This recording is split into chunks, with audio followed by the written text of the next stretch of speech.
Assalamualaikum warahmatullahi wabarakatuh. Alhamdulillahillazi ja'ala taqwa khairaz zadi wal libas wa amarna an tazawwada biha liyaumil hisab. Ashhadu an la ilaha illallah wahdahu la syarikalah rabbun nas wa ashhadu anna sayyidana Muhammadan abduhu wa rasuluh al-mausufu bi akmali sifatil ashkhas. Allahumma fasalli wa sallim ala sayyidina Muhammadin kana sadiqal wa'di wa kana rasulan nabiyya wa ala alihi wa sahbihi ajma'in wa sallim tasliman katsira. Amma ba'du, faya ayyuhal hadirun rahimakumullah, usikum wa nafsi bitaqwallah, faqad fazal muttaqun. Jemaah yang dimuliakan oleh Allah Subhanahu wa ta'ala, kalau ada pesan yang senantiasa disampaikan dalam pertemuan setiap pekan, maka dapat dipastikan bahwa hal tersebut adalah sangat penting adanya, dan pada saat yang sama perhatian kepada pesan tersebut tentu saja harus ada perhatian lebih. Hal tersebut juga berlaku kepada pesan taqwallah yang selalu mengawali para khotib saat berada di atas mimbar.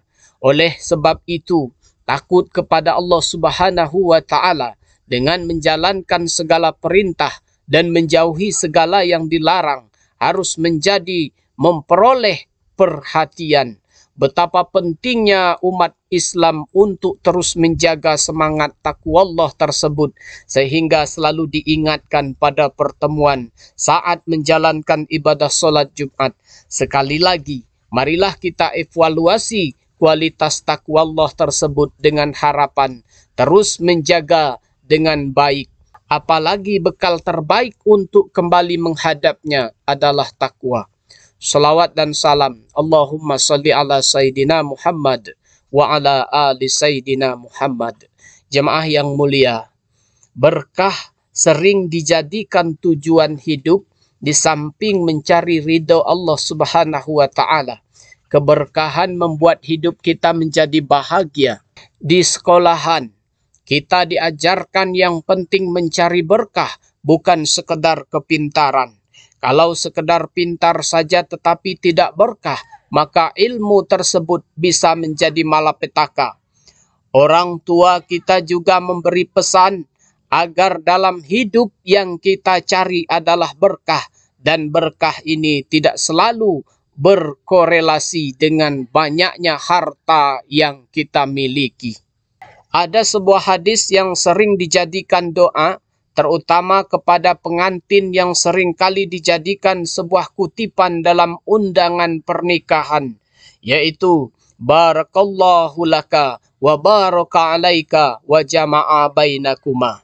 Semoga Allah memberi berkah untukmu, memberi bekas atasmu, dan menghimpun yang terserak di antara kalian berdua. Hadis riwayat At-Tirmizi. Dalam kajian ilmu nahu, bahwa kalimat laka itu digunakan untuk hal-hal yang sifatnya menguntungkan atau menyenangkan. Kalau yang tidak enak menggunakan kata alaika. Ternyata bahasa laka dan alaika digunakan oleh Rasulullah SAW dalam hadis tersebut supaya orang itu mendapatkan keberkahan, baik dari hal yang enak maupun yang tidak enak. Semuanya ada nilai keberkahannya. Bagi sementara orang, keberkahan itu sesuatu yang enak secara fisik saja. Padahal bisa jadi yang tidak enak itulah yang sebenarnya menjadi berkah. Misalnya, setelah menjadi seorang anggota DPR, harus masuk penjara. Ini menunjukkan sesuatu yang tampaknya enak, berupa jabatan tinggi yang dihormati banyak orang, ternyata malah membawa bencana. Orang sakit juga bisa mendapat keberkahan karena beristirahat, maka ia memiliki kesempatan untuk mengevaluasi dirinya, momen yang tak dia peroleh lantaran kesibukan dirinya. Ini menunjukkan bahwa antara yang menguntungkan dan yang tidak menguntungkan sama-sama mendapat peluang, mendapat keberkahan. Bertambahnya sesuatu juga belum tentu membawa kebaikan jika tidak mendekatkan diri kepada Allah. Orang yang tambah umurnya belum tentu lebih berkah. Orang yang tampak rezekinya juga belum tentu tambah berkah.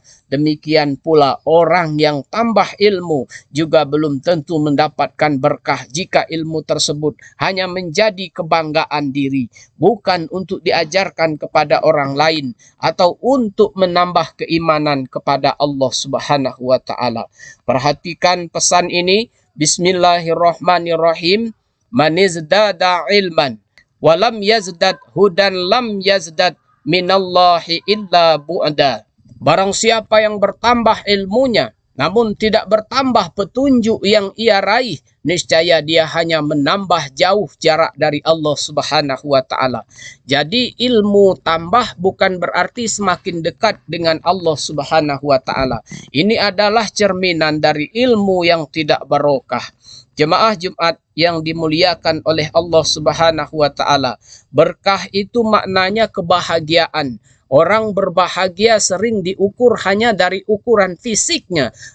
Benarkah demikian? Dalam pandangan agama, tanda-tanda kebahagiaan tidak selalu yang tampak secara zahir, karena tampilan lahiriah sejumlah orang bisa saja seolah bahagia, tetapi batin mereka menderita.